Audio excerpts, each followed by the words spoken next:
Alam talaga nila ang gagawin nila sa akin eh. Parang ganun talaga yung tingin nila sa akin. Bakit? Sus naman. Konti lang naman diferensya ko sa'yo ah. Di ba? Yung pogi mo, konti lang oh. Isang paligo lang. Pero makinig ka sa akin ha. Kung gwapo ako, gwapo ka rin. O, tinan mo to. Talaga? Tinan mo to. May mata ako. Mm. May mata ka rin. Mm. May ilong ako. May ilong ka rin. May bibig ako. May bibig ka rin. May tenga ako. May tenga ka rin.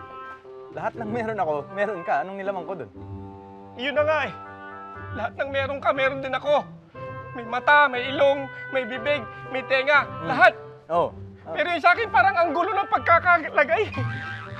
Ko alam, pero parang may laging gera dito sa mukha. Sakit. Ito na, ganito na lang. Para kahit pa paano gumaan-gaan yung loob mo, ulitin mo ito sasabihin ko ha. Gwapo ako. Sige nga, ikaw nga. Gwapo ako. Lakasan natin para mas maraming makarinig. Gwapo ako! Gwapo ako! Lakasan mo pa! Gwapo ako! Attention!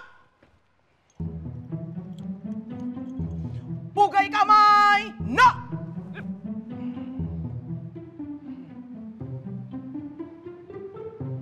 Anong kasinungalingan tong narinig ko? Ma'am, wala po kaming ginagawang masama, ma'am!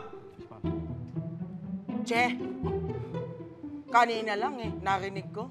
Sinabihan mong gwapo to si JP. Ma'am naman.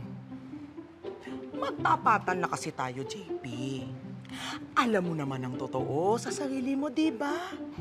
At saka, nalaman ko yung nangyari kanina sa clubhouse. Hindi na pwede maulit yon. Yes, ma'am. Hindi na po mauulit. Talagang hindi na mauulit. Kayo naman, alam nyo, kahit boss nyo ako dito, parang nyo rin akong ate. Magkapatid lang tayo. Nanay. Ano? Wala po, ma'am. Wala. Kaya sa tingin ko, dapat ka nang dumaan sa extreme makeover. Operation Guwapify!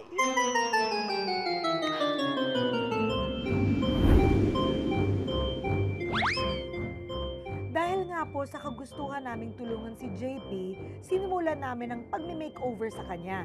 Mula ulo,